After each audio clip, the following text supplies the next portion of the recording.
Assalamualaikum warahmatullahi wabarakatuh. Alhamdulillah. Alhamdulillahillazi khalaqas samawati wal arda wa ja'alaz zulumati wan nur. Summal ladzina kafaru bi rabbihim ya'dilun. Ashhadu an la ilaha illallah wa ashhadu anna Muhammadan abduhu wa rasuluh.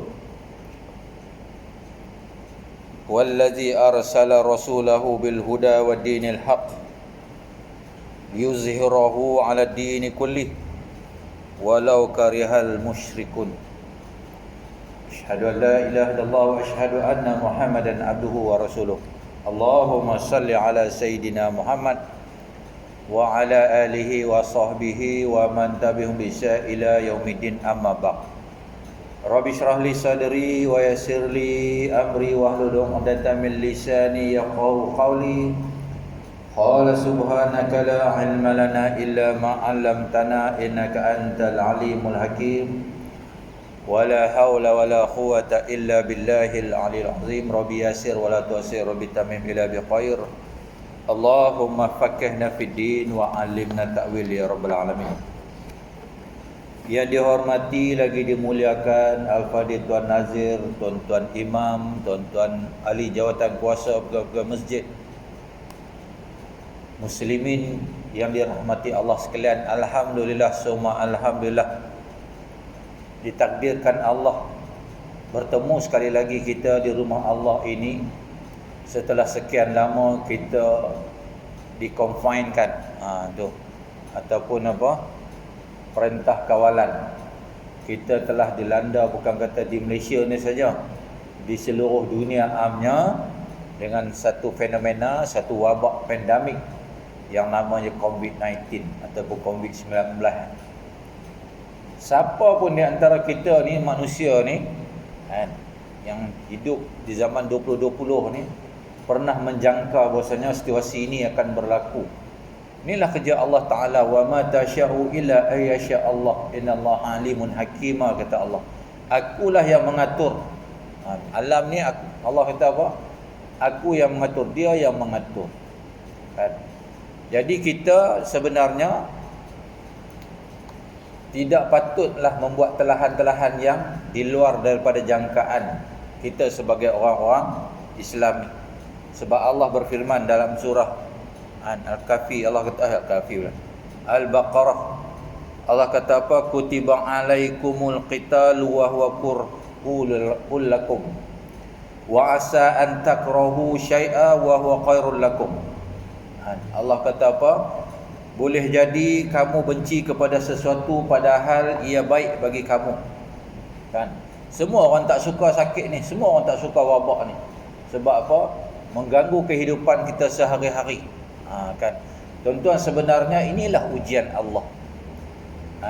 Akhir-akhir zaman ini, alam ini yang ditanda-tandanya, tanda-tanda akhir zaman ni lah, bahwasanya suatu perkara yang nanti akan berlaku yang namanya kiamat.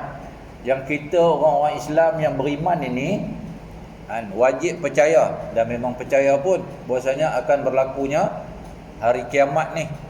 Kan, jadi Allah nak tunjuk kepada manusia, khususnya orang-orang beriman. Yang kata beriman tu, yang kata pilihan Allah itu, yang kata rahmat Allah, berkat Allah itu, inilah dia. Rahmat ni apa? Kasih sayang Allah. Ketika mana berlaku majoriti orang-orang Islam, alhamdulillah, khususnya kita jangan pandang dunia lah, kita pandang di Malaysia ni. Bila orang-orang yang seperti tuan-tuan ni, yang ahli-ahli surau, yang ahli-ahli masjid, ahli jamaah ni, bila berlaku saja confinement ini, berlaku perintah kawalan ni, tak boleh kita semua solat berjamaah di masjid-masjid, di surau-surau. Kita orang beriman ni dengan automatiknya berasa Allahu Akbar, terlepas satu peluang tu. Tu yang kata pilihan Allah tu. Sebab apa? Sebelum berlakunya kiamat, benda-benda yang seperti ini, dan teruk lagi pada ini. Ini baru COVID-19. Tuan, Allah nak uji kita ni, manusia ni lalai ke tidak? Seronok kepada dunia ke tidak? Tu. Ramailah ketika mana masjid tak dibuka, surau tak dibuka. Oh ya Allah, panas hati. Dalam WhatsApp, cara WhatsApp, dalam Facebook, cara Facebook, dalam Instagram, cara Instagram. Komplain apalah ni tak kena, itu tak kena. Jangan tuan-tuan. Ini semua kerja Allah Ta'ala. Lepas tu apalah kita ni takutlah dengan COVID-19 ni. Kita kena takut kepada Allah. Ya Allah, itu memanglah hakikatnya takut kepada Allah. Ini juga ujian. Allah kata apa? Wala tulqu ila tahlukah. Allah kata, janganlah kamu mencampakkan diri kamu dalam kebinasaan. Dah kita tahu dah. Di depan tu ada orang kata benda-benda yang tak baik, kita pergi langgar buat apa? Tu gunanya akal tu. Allah tahulah kita ni mesti takut dekat dia. Allah tahu dah. Allah nak uji apa tu? Itu sebab ketika mana berlakunya 10 perkara-perkara besar itu, peristiwa besar itu, yang akan akhirnya disusuri dengan hari kiamat. Di mana ketika mana kiamat itu berlaku, Allah matikan dulu orang-orang Islam, orang-orang yang beriman ni. Allah tak bagi orang yang ada iman dalam hati dia, wa iman sebesar zarah pun kata Nabi Muhammad SAW, berada di atas muka bumi ni ketika mana Allah nak menghancurkan alam ini. Allah hanya tinggalkan, kekalkan orang-orang yang zalim, orang-orang yang engkar, munafik, yang tak percaya di hati dia tak ada langsung. Betul ke ada hari kiamat ni?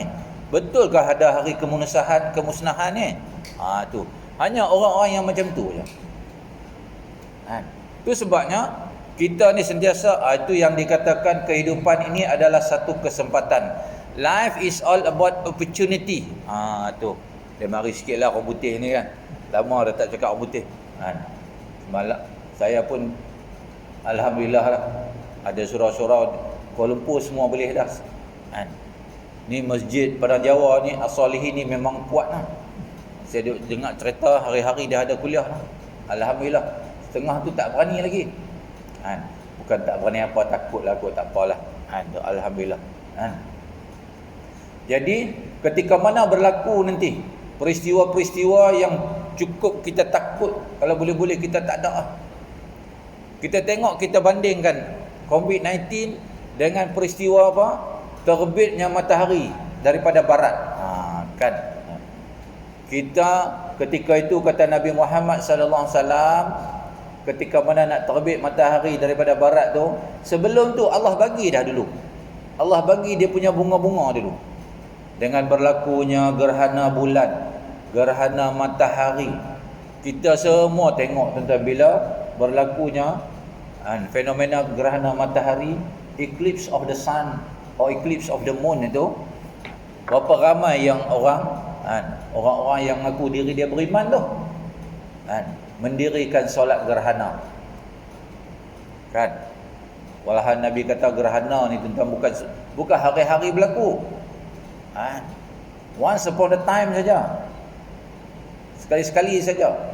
Tapi alhamdulillah, masa kita ni tuan-tuan keraplah juga berlaku ni. Dulu susah nak berlaku. Kita tengok bila mana berlakunya gerhana ini, manusia sibuk pergi tengah hari tu tengok dengan apa? Kameranya yang long zoom apa semua tu. Untuk apa nak tengok? Bukan dia sibuk nak duduk di masjid ni. Bukan sibuk nak mendirikan solat gerhana ni. Sibuk macam tu. Begitulah kata Nabi Muhammad SAW bila matahari nak terbit daripada barat besok. Satu hari tuan-tuan yang beriman ni, yang selalu solat tahajud, solat subuh ni, selepas solat tahajud, solat subuh, tengok-tengok bagi salam, tengok gelap lagi. 7.30 pagi gelap lagi. Pukul 12.30 gelap lagi. Petang 4.30 pun gelap lagi. Sampailah habis satu hari, maka ramai di antara manusia akan kata apa? Oh, ini fenomena alam. Tu yang salah lah. Maka mereka menanti esok hari. Kita tunggu pula esok, ada tak gelap? Orang-orang yang macam ni lah yang kita takut ni. Kita kena minta selalu ke Allah, ya Allah janganlah lalaikan kami daripada bertaubat kepadamu. Takutlah tuan-tuan, Allahu Akbar. Dilalai, dia rasa tak ada apa berlaku. Maka hari kedua pun sama juga berlaku. Orang yang lalai, orang yang sibuk dengan handphone, dengan kamera dia, macam tu juga. Ha. Allah pilih hanya orang beriman saja yang rasa takut. Kita ni rasa takut ni bila COVID-19 ni. Ha. Takut-takut kita, tuan. COVID-19 ni kalau kena tuan-tuan, Allahu Akbar. 14 hari koma. First day kita dapat positif masuk. Ha. Dia bubuh lah wire sini, wire sana. Dia tucuk kita punya ni, dia masukkan toler melalui tu. 14 hari di situlah berak, di situlah kencing. Kita tak sedar apa.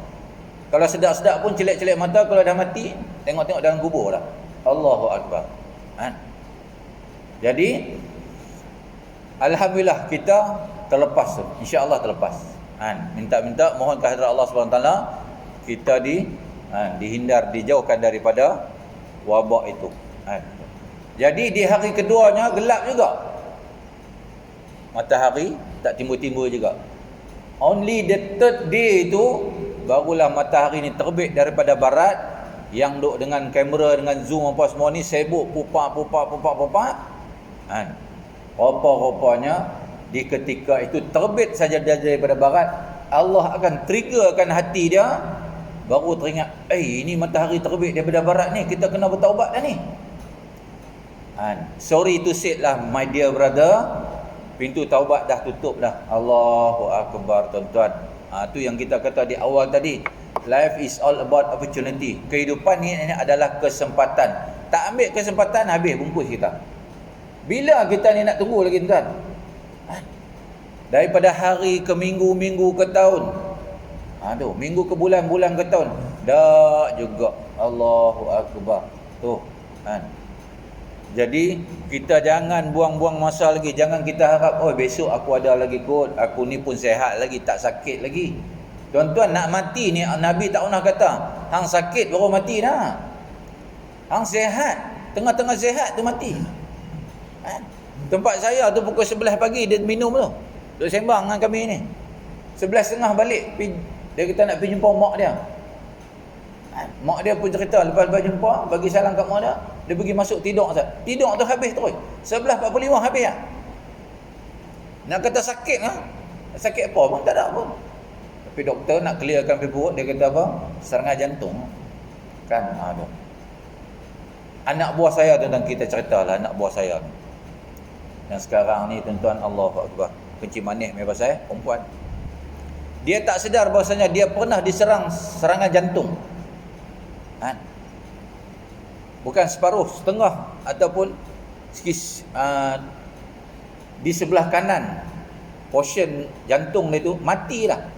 Doktor kata apa? Dia dah pernah kena serangan jantung, dia tak sedar. Kena. Sihat kan? Allahu Akbar. Jadi kita tidak terkecuali daripada serangan-serangan itu. Jadi maka kita jangan mengambil kesempatan, jangan berasa selesa. Sebab apa? Kita rasa kita sihat. Tak apalah, aku sihat lagi kot, esok masih ada. Tuan, esok masih ada tu filem Jin Samsudin buat. Esok masih ada, kemudian disusuli dengan tiada esok bagimu. Kita kena ambil yang kedua tu, tiada esok bagimu. Kalau ada pun alhamdulillah. Tuan-tuan bayang tengok kita ni tuan-tuan, pagi tadi kita, malam tadi kita tidur, pagi tadi kita bangun celak mata. Celak mata tu siapa yang bagi kekuatan kat kita untuk nak buka kelopak mata tu? Allah Ta'ala.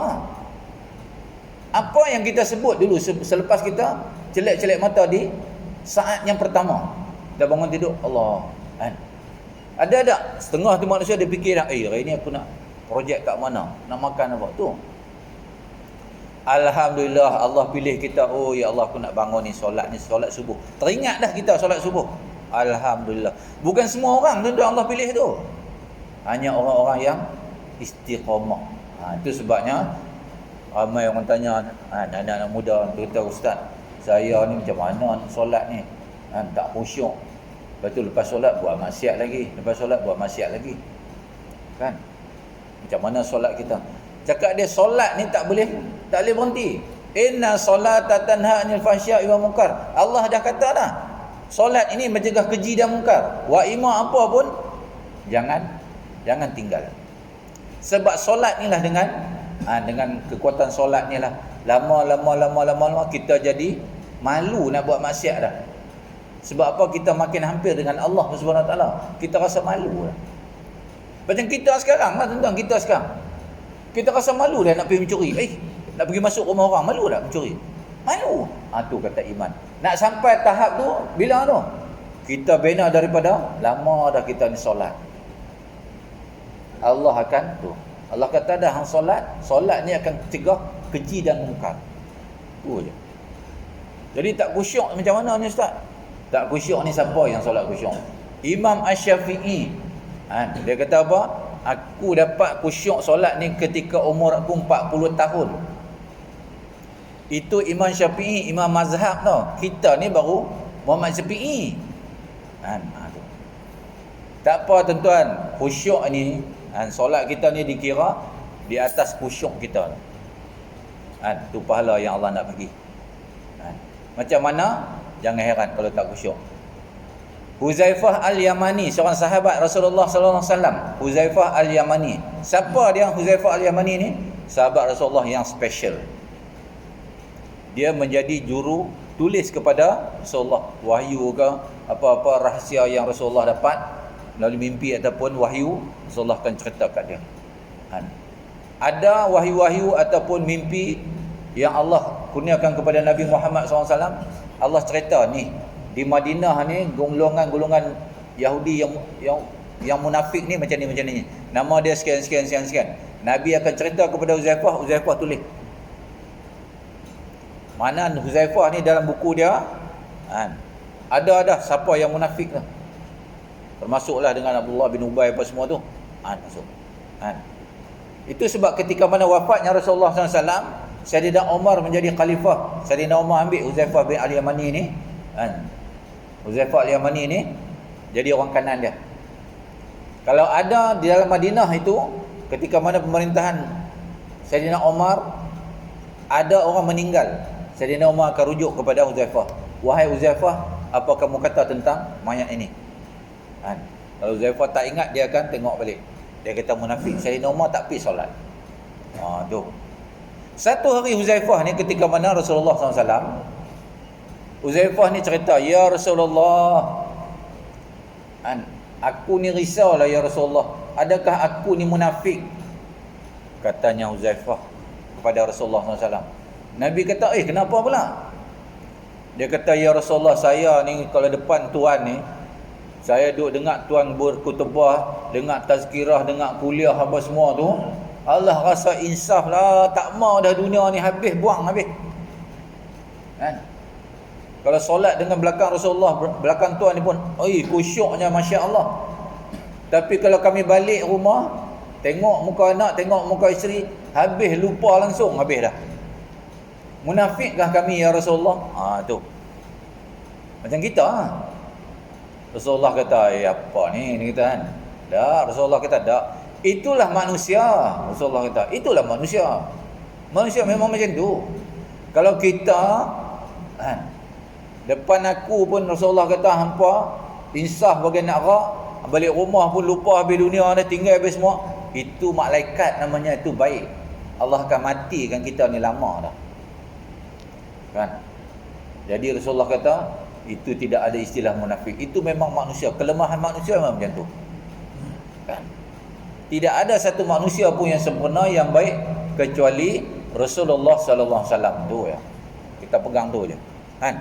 Tu. Sebab apa? Rasulullah ni adalah contoh suri tauladan. Kan? Itu sebabnya tuan-tuan kita kena dua perkara ni kita kena kenal sungguh-sungguh. Kenal sungguh-sungguh. Masuk. Kenal Allah Subhanahu Wa Taala. Sebab kita ni semua nak balik kepada Allah Subhanahu Wa Taala. Kan? Di padang mahsyar besok, kita semua, kata Nabi Muhammad SAW, akan berhadapan dengan Allah. Allah memang nak tanya kita. Semua manusia ni Allah nak tanya. Allah tanya, aku bagi hang dulu nikmat, apa yang buat? Tu. Fa bi ayyi ala'i rabbikum tukaziban. Nikmat yang mana satu lagi? Hang nak dusta aku, hang cerita aku? Allah tanya. Sebab apa?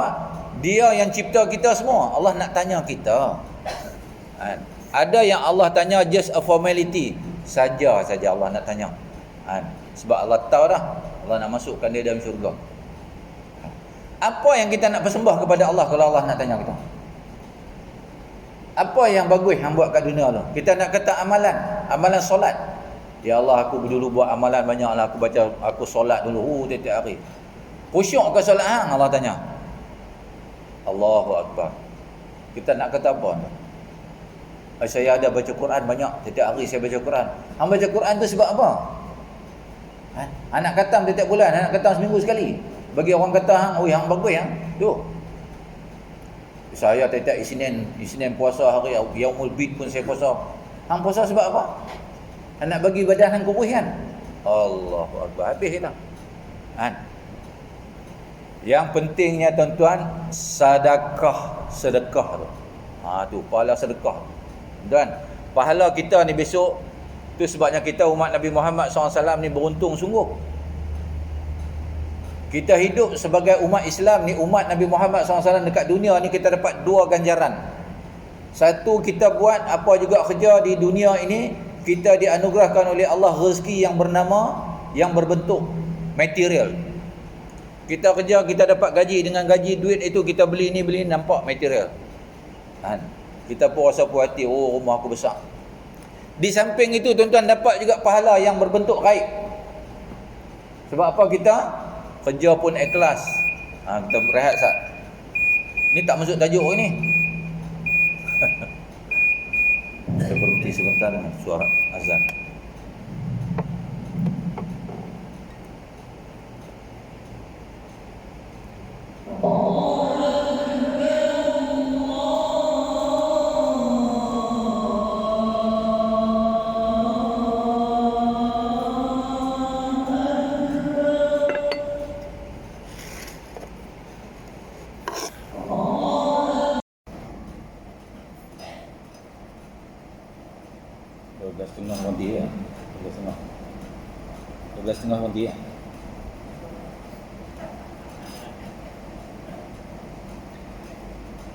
Menurut setengah hadis, tanda-tanda orang munafik ada 4 perkara. Yang pertamanya, apabila berkata ia berdusta. Tu. Berkata apabila dia berkata ni berdusta saja. Sebab apa? Kadang-kadang dia cerita tu exaggerated, dia tambah-tambah cerita. Contohlah. Tapi ini bukanlah munafik. Contoh nak bagi setengah orang tu, dia bagi sedap cerita tu. Kita ni, masyarakat kita ni, dia dah memang jadi habit lah. Kalau dia cerita tu, kalau dia tak tambah-tambah tu tak sedap. Contoh macam aksiden lah, padahal dia tak ada pun tempat aksiden tu. Dia cerita tu macam dia ada tu. Dia kata tak tahu motor ni datang daripada mana entah, tiba-tiba motor ni potong sini potong sana, gedebus langgar. Padahal dia tak tengok pun, dia pun dengar cerita orang juga. Jadi cerita di atas cerita. Jadi untuk nak mengelakkan daripada tu, kita pun tak tahu cerita tu, jangan cerita. Cerita takat-takat yang kita tahu dah. Contoh macam minggu lepas ke, ada satu caption video yang dihantar. Kononnya kemalangan tu berlaku di Senai. Yang syak tu ada dia punya juru cakap tu. Pelanggaran berlaku di Senai apa semua tu. Tiba-tiba keluar lagi satu. Kata pelanggaran tu berlaku di mana? Di Brazil tu. Allahu akbar. Setengah orang dia seronok hantar, dia nak jadi orang yang pertama hantar mesej tu. Jangan. Tu sebab ni yang kata dajjal tu, ya. Dajjal, majal, macam-macam lah. Kita tengok setakat jam sekarang ni lah, setakat pukul 1 lebih ni, berapa kali kita telefon mak kita. Yang ada mak lagi lah, yang dah mak meninggal tak payah lah. Sekali lagi kalau mak yang meninggal tu balas, kacau pula. Kan? Yang keduanya, suka menyalahi janji, tidak menepati janji. Janji ni penting kan. Contohnya, ketika mana nak angkat nikah, itu memang orang tepat masanya nak angkat nikah. Kata pukul 3, pukul 2 si teruna tu sampai dah pukul 2, punya tak sabar. Tu janji lain lah. Yang ketiganya, mengkhianati amanah. Bukan parti yang mana nak kena kianat. Ini tak kena mengenang. Tu kan. Kita tengok tuan-tuan, sirah, kita baca sirah sikit. Kenapa, bagaimana Siti Khadijah melamar Rasulullah SAW? Kenapa? Sebab yang paling utamanya tu. Sebab dalam Islam ni tuan-tuan, Islam ni sebenarnya boleh perempuan melamar lelaki, kan? Maklum sajalah perempuan sekarang ni pun mahal, kan? Tu boleh. Itu sebab dalam Islam siapa? Wanita pertama, yakni Sayyidatina Khadijah melamar Rasulullah sallallahu alaihi wasallam. Seperti mana tuan-tuan sedia maklum, Rasulullah sallallahu alaihi wasallam ini adalah seorang ahli perniagaan. Baginda Rasulullah sallallahu alaihi wasallam membawa perdagangan Siti Khadijah ni untuk berdagang. Bila mana balik saja daripada satu mission ataupun misi perdagangan, yang bagusnya majikan Nabi Muhammad SAW ni, yang namanya siapa majikan dia? Siti Khadijah. Kita pun kalau boleh jadi majikan macam tu memang terbaik lah. Siti Khadijah ni, dia bayar gaji pekerja, bayar upah pekerja, bukan tunggu ujung bulan dah. Habis sesuatu misi perdagangan, Siti Khadijah akan terus bayar upah ataupun gaji. Kepada Nabi Muhammad SAW ini, disebabkan perniagaan itu maju, Siti Khadijah ni akan beri Nabi bukan kata gaji saja, sekali dengan bonus sekali. Tu kan, kalau kita boleh buat macam tu, okey lah. Saya pun nak kerja lah, kan. Jadi setelah mana Nabi diberi gaji dan bonusnya, Nabi tak terus balik rumah. Nabi akan pergi menyantuni masyarakat. Tu Nabi. Bukan disebabkan Nabi ni Al-Amin tak.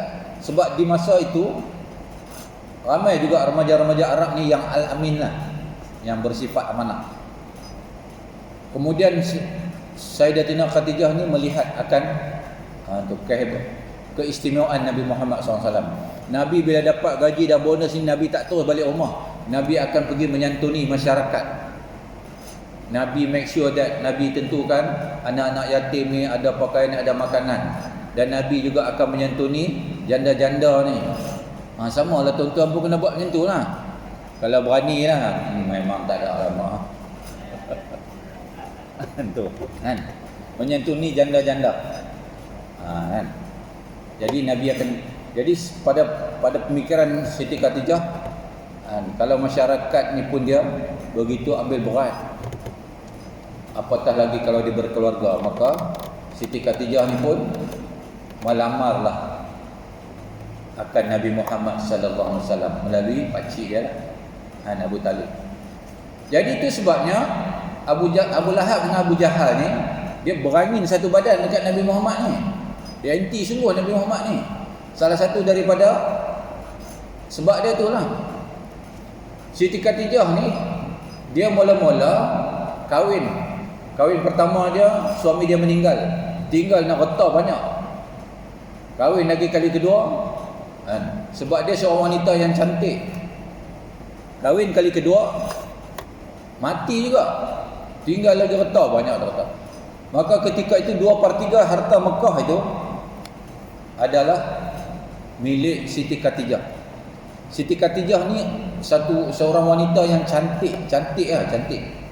Itu sebab orang tertawan. Termasuklah Abu Lahab dengan Abu Jahal ni. Abu Lahab dengan Abu Jahal ni pun try juga nak melamar, maksud melamar. Tapi Siti Khadijah pun tahulah yang datang melamar ni kepala 08 dengan 03, memang dia tak mau takkan nak jadi suami ni gangster ni. Maka Nabi ni pula, tiba-tiba Nabi Muhammad SAW, Siti Khadijah yang melamar sendiri. Tu yang berangin daripada satu badan kan. Disebabkan apa? Kejujuran, keprihatinan Rasulullah SAW. Jadi kita pun kena ada sifat tu. Jangan kita penting diri sendiri je, masyarakat di sekeliling tu kan. Tapi ada jugalah, ada seorang muslimah Saya duk ajar satu pejabat kerajaan tu. Dia kata, ustaz saya, jiran saya ni, ya Allah Rabbi, dia pernah, jiran saya ni pernah nak tetak anak saya tu kan, punya tidak bermasyarakatnya. Jadi macam mana nak buat ni, dia kata. Tu tuan, satu hadis Nabi Muhammad SAW berkenaan dengan jiran yang macam ni. Jiran yang seperti ini, saya kata redha. Nabi kata redha. Di samping itu doa pada Allah, moga-moga Allah ubahkan hati jiran kita yang jadi macam tu kan. Tu sabar, maka dia tu ada, dia tergolong dalam golongan orang-orang yang disukai oleh Allah. Tuan, kita hendak macam tu orang yang disukai oleh Allah SWT. Kita pun Allah suka juga kan. Kalau Allah tak suka, tak duduk kita sini kan. Sebab apa? Rezeki yang Allah bagi dekat kita sekarang ni rezeki bukan bentuk duit lah, bukan bentuk apa, bentuk tu boleh duduk dalam majlis ilmu, kemudiannya sekejap lagi kita nak solat zuhur berjamaah. Itu rezeki. Bukan semua orang Allah bagi macam tu kan. Jadi jangan kita gundah gulana tentang doa yang kita minta Allah tak makbul lagi kan. Fikir-fikirkanlah apa yang kita tak pernah minta pun Allah bagi. Apa dia? Siapa pernah minta nyawa? Ya Allah, kurniakan aku nyawa lah. Tak ada. Tapi Allah bagi ya kan. Setakat ini kita masih lagi sihat kan. Walaupun biasalah ada yang sakit lutut tu apa semua tu, biasalah, itu manusia. Manusia yang normal kita kena lalui itu kan. Macam kita punya siap kan, dulu main bola ke apa, aku kutu balon lah sakit lutut Itu sebab hidup kita ni, daripada hari pertama kita hidup, keluar daripada perut ibu tu, sampailah tarikh kita mati, ujung tu katalah 63 kan. Setiap jajaran kehidupan tu, setiap saat kita lalui tu, nak sampai 63 tu, Allah atur siap-siap dah. Kita yang tak tahu kan. Kita cuma iringi dengan doa je, minta. Sebab apa? Takdir hanya akan berubah dengan doa je. Satu saja yang tak boleh ubah, mati. Tak ada Allah makhluk, ya Allah Tuhanku, boleh tak aku tak mati? Tak ada kan. Itu sebab walaupun tak ada doa tu, doa minta tak mau mati, tapi manusia cari rezeki ni, Allah dia punya tamak halaba, macam tak mau mati. Dia kerja tuan-tuan, kita ni Allah bagi dah peringkat-peringkat sampai bila kita kena kerja kuat, sampai bila kita kena relax, sampai bila kita habis dah, tinggal kita berbakti pula kepada Allah Subhanahu Wa Taala. Itu sebab Allah bagi kita peringkat umur-umur tu kan. Kenapa Allah bagi kita mata kelabu? Sampai satu usia mata kita kelabu kan? Allah kata Allah nak sampai cuma nak pesan lah. Allah tak bagi tahu kita lah telinga apa, sebab kita tak ada wahyu kan? Allah kata apa? Sudah-sudahlah memandang dunia ni, pandanglah pula akhirat. Kita semua kena, saya cukup faham, saya yakinlah tuan-tuan ni semua dah ada akaun akhirat, semua dah ada. Tuan-tuan, in order untuk kita doa kita sampai besok kita mati, kita kena ada nombor akaun lah, akaun akhirat.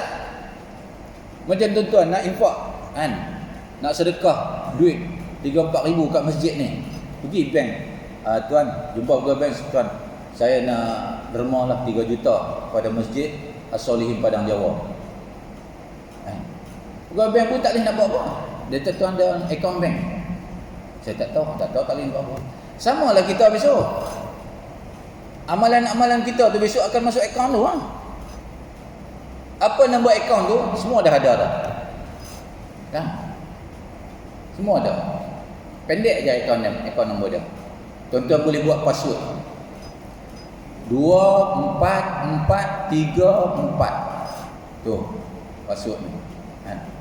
Tu semua besok amalan-amalan kita pergi situ, kita dah mati amalan kita, orang duk hadiah Al-Fatihah apa semua sampai situ, masuk situ untuk dijadikan kita punya akaun kat situ.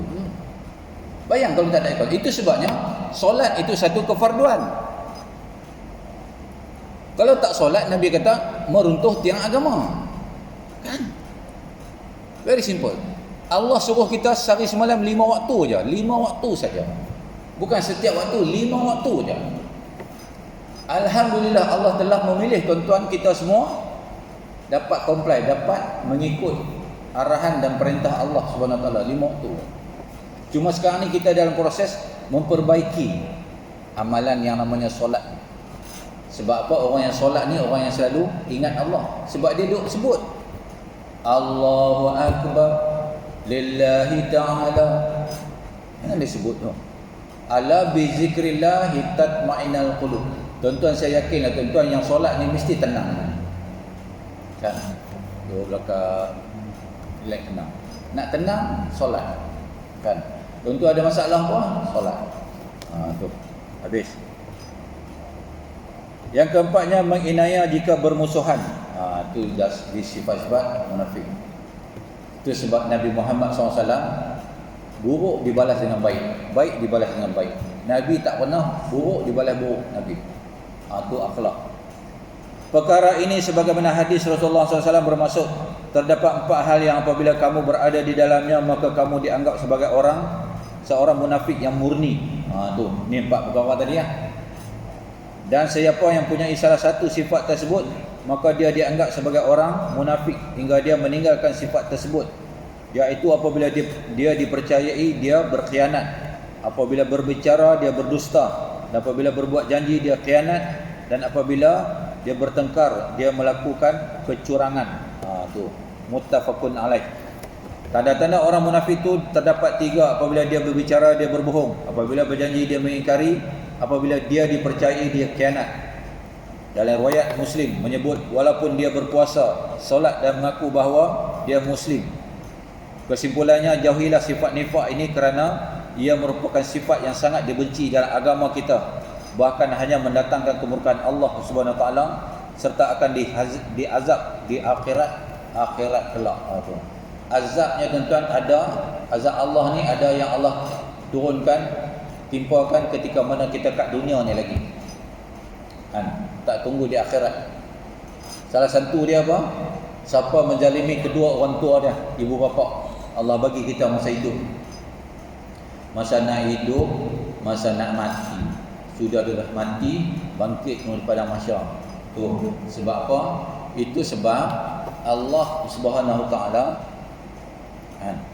awal mula, pertama mula, deria yang Allah kurniakan kepada manusia ni adalah apa? Sama. Pendengaran. Sebab dalam perut ibu tu lagi dah dengar. Itu sebab bila ibu yang mengandung tu dia urut perut, dia kata anak baby nanti bila lahir nanti jadi orang beriman, dia dengar tu.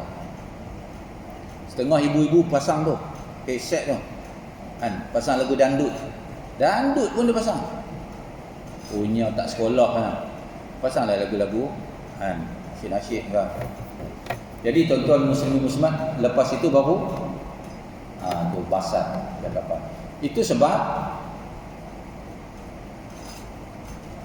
baby-baby ni deria yang mula-mula pendengaran, kemudiannya penglihatan. Dia lahir-lahir, few months later Allah bagi dia celek mata. Kabur-kabur saja dia pandang orang yang dia pernah duduk dalam perut tu yang nama ibu. Itu sebab dia pandang muka ibu dia dulu. Tengok muka ibu dia. Muka bapak tak timbul lagi. Muka bapak sebab bapak handsome. Dari lambat sikit lah. Jadi itu dia. Kesimpulannya, jauhilah sifat nifak itu. Kerana ia merupakan sifat yang sangat dibenci dalam agama kita. Bahkan hanya mendatangkan kemurkaan Allah Subhanahu Wa Taala. Itu sebab kita kena doa pada Allah, minta dijauhi daripada sifat nifak itu. Sama-samalah kita berusaha untuk menjauhi daripada sifat-sifat yang dicela oleh Allah Subhanahu Wa Taala, terutamanya sifat yang berunsur mazmumah. Mazmumah. Jadi wallahu alam. Ada apa nak tanya? Memang tuan-tuan tak tanya. Tuan-tuan senang faham. Wallahu alam. Kita sudahi dengan tasbih kafarah dan surah subhanallah.